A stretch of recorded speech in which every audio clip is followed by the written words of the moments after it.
Merci, Monsieur Delahaye. Monsieur le Président de la section du Conseil d'État, Madame la députée européenne qui va nous rejoindre, Madame la députée, Messieurs les sénateurs, Messieurs les professeurs et chers collègues, maîtres, chers auditeurs, nous voici réunis après de longs mois de préparation, de travail, mais aussi, il faut bien le reconnaître, quand même de doutes et d'hésitations. Je crois pouvoir dire au nom de tous ceux qui m'ont aidé à préparer cet événement, et que je veux remercier ici, que nous sommes heureux de pouvoir vous accueillir au Palais du Luxembourg pour réfléchir ensemble sur un sujet qui cristallise autant les positions et les intérêts particuliers qu'il ne déchaîne les passions, vous l'aurez compris, les concessions d'autoroute. Heureux car le sujet n'a rien d'évident, eu égard à sa complexité historique et contractuelle.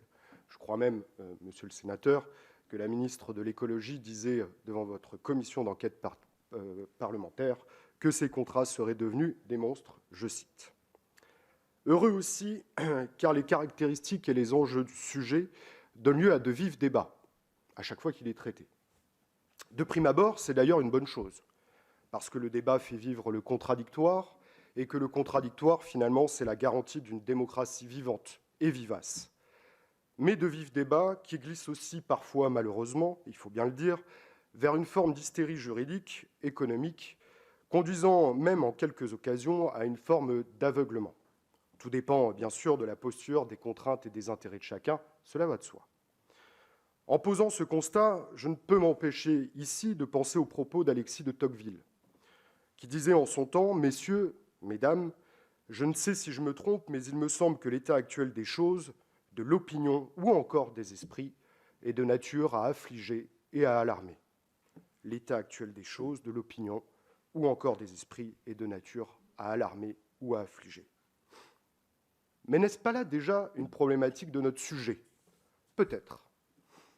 Mais en toute hypothèse, l'étude et l'analyse des autoroutes méritent de s'extraire de ces passions, de ces schémas de posture surannés et dépassés, car finalement, elles n'ont pas mené à grand-chose ces dernières années, si ce n'est à une forme de statu quo paralysant la portée des nombreuses études de la sphère publique.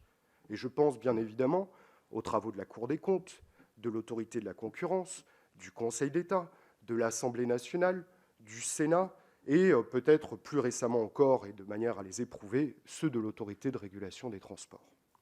Ce statu quo, il n'est plus possible de s'en satisfaire. Ce service public, parce qu'il bénéficie de ce label par les textes, et c'est suffisamment rare pour le rappeler ici, mérite mieux. Sa caractéristique première, un vecteur de transport, de maillage des territoires, justifie qu'il soit replacé dans une grille d'analyse scientifique, neutre, et en s'appuyant sur une méthode critique. Sur une méthode critique. En effet, il est peut-être temps de délaisser la méthode du discours. Pourquoi, me direz-vous? Peut-être pour deux raisons. La première, c'est que, s'agissant des autoroutes, elles semblent plutôt s'être transformées en discours de la méthode. Et nous connaissons bien cela dans le débat public sous le terme de doxa. Ensuite, parce qu'il ne s'agit pas de trouver la vérité. La modestie nous commande d'ailleurs de ne pas poursuivre un tel but. Mais il s'agit plutôt d'identifier des vérités pour éclairer des choix et peut-être même trouver des solutions. Il est donc peut-être temps de confronter le sujet à la critique de la raison, dans la lignée de Kant. Et bien évidemment, la démarche n'est pas facile, bien au contraire. Elle s'avère même parfois périlleuse lorsqu'on l'applique aux autoroutes. Et c'est pourquoi je tiens à adresser mes plus vifs remerciements à tous les intervenants qui vont se succéder aujourd'hui. Sénateurs, députés européens, députés, juges administratifs, professeurs de droit, avocats. Je crois pouvoir dire en pesant mes mots qu'ils n'ont pas accepté d'intervenir aujourd'hui dans le but, je cite, de faire du buzz. Mais peut-être, comme certains voudraient le faire croire ou le laissent entendre. Je crois que nous sommes plutôt ici réunis aujourd'hui par devoir, c'est-à-dire par nécessité d'accomplir une action par respect pour la loi. Par respect pour la loi. Et donc par respect pour les textes, notre hiérarchie des normes, et surtout, plus important encore, ce qu'ils impliquent pour nos concitoyens et ce service public. Ces remerciements seraient fondamentalement incomplets s'ils ne vous étaient pas adressés, monsieur le sénateur. Et je le dis là aussi avec toute la gravité qui s'impose. Ce colloque n'aurait pas lieu si vous n'aviez pas accepté de nous accueillir aujourd'hui après notre proposition formulée il y a maintenant 1 an. Vous le savez, la tentation était grande de mettre des bâtons dans les roues, puisque nous parlons d'autoroute, pour que cet événement n'ait pas lieu ou qu'il n'ait pas la portée qu'il devrait. Pourtant, nous sommes réunis aujourd'hui au Sénat, au Palais du Luxembourg, et je veux vous en remercier. Revenons maintenant à notre sujet. J'ai envie de dire que nous touchons là, quelque part, à un élément de souveraineté de l'État, comme le disait monsieur le député Charles de Courson en commission des finances à l'Assemblée nationale en janvier dernier. Oui, c'est sans aucun doute un outil de maillage des territoires, sur un plan des transports, des déplacements, du commerce, bien évidemment, mais aussi sur un plan technologique, car n'oublions pas que les autoroutes ont permis le déploiement de la fibre, par exemple. Mais c'est certainement plus que cela pour les administrés. Je crois qu'ils sont viscéralement attachés à ces infrastructures, et c'est bien normal, parce qu'elles leur permettent de travailler, de partir en vacances, ou tout simplement de rejoindre des proches pour quelques jours. Tous ces éléments nous font dire que finalement, nous avons là un sujet d'intérêt commun, au sens du bien commun dans la lignée de saint Thomas d'Aquin, et même d'intérêt général dans l'héritage rousseauiste du contrat social. Et pourtant, le sujet n'en est plus là et démontre au contraire une double dynamique au cours de ces 15 dernières années. Le premier temps, d'abord, celui de la bataille des chiffres. Chacun a son modèle, sa méthodologie, ses résultats. Deloitte versus Microeconomics en 2014-2015, on s'en souvient, sauf que le premier a racheté le second depuis lors. Elle s'est déroulée, si je dois vous donner une temporalité, à mon sens, de 2008 à 2018. Puis vient le second temps. Et je crois que celui-ci commence à partir de 2020. Ce mouvement consiste à analyser plus précisément les contrats, sous l'angle du droit, et plus largement l'ensemble des normes qui s'y appliquent. Non pas pour là aussi trouver des chiffres, mais pour éprouver les méthodologies et les résultats, dans le but d'en tirer toutes les conclusions.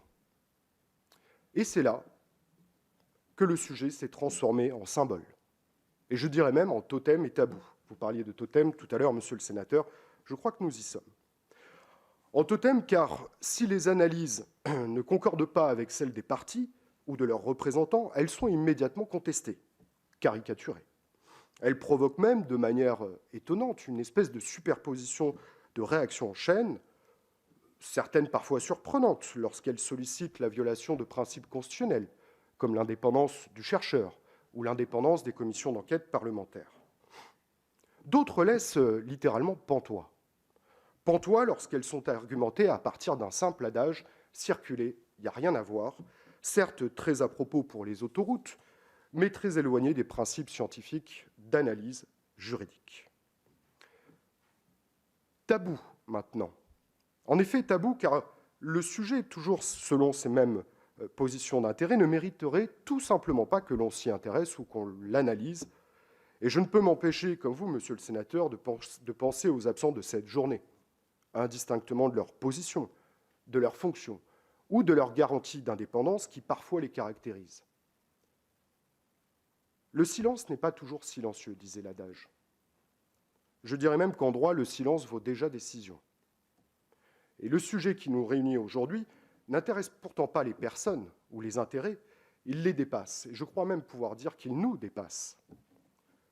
Le lieu qui nous accueille nous le rappelle. Il n'a pas été choisi par hasard. Ce haut lieu de la République nous renvoie à notre histoire. La France comme pays des Lumières, la patrie des droits de l'homme, qui a vu naître des grandes voies de la liberté, de Victor Hugo à Jean Jaurès en passant par Émile Zola, de grands projets, de grands bâtisseurs, Pierre-Paul Riquet ou encore Vauban. Mais c'est aussi un lieu chargé d'une histoire particulière, puisque nous allons mener nos réflexions dans un palais qui a vu se succéder Marie de Médicis, Louis-Napoléon Bonaparte, ou encore les chefs d'État de 9 pays pour signer à quelques mètres de nous le traité de Paris de 1947. Le lieu nous responsabilise.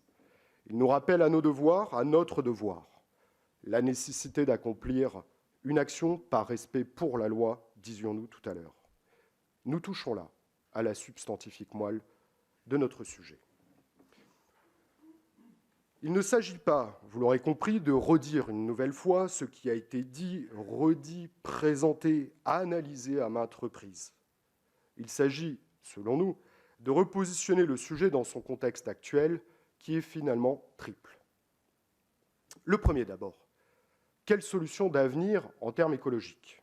L'Eurovignette versus la première ébauche de plan de décarbonation proposé par les opérateurs pour un montant totalement insignifiant de 65 milliards d'euros. Quelle est la solution optimale?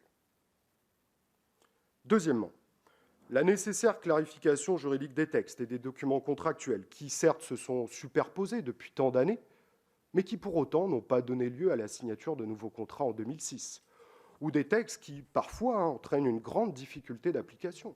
Je pense au péage, et je pense aussi, bien sûr, à la question des inventaires du patrimoine, sur laquelle nous reviendrons, etc., etc. Comment faire? Quelle articulation des règles ainsi éprouvées? Ne faut-il pas les redéfinir, au moins en partie? Troisièmement, la réflexion sur l'avenir, bien sûr. La réflexion sur l'avenir. Quelle solution? Quelle décision? Car les constats ont été menés et ils sont nombreux. Il s'agit maintenant de prendre une décision ou des décisions. L'ambition poursuivie consiste donc à poser les premiers jalons qui permettraient de réenchanter ce bien commun qui est au cœur du débat public.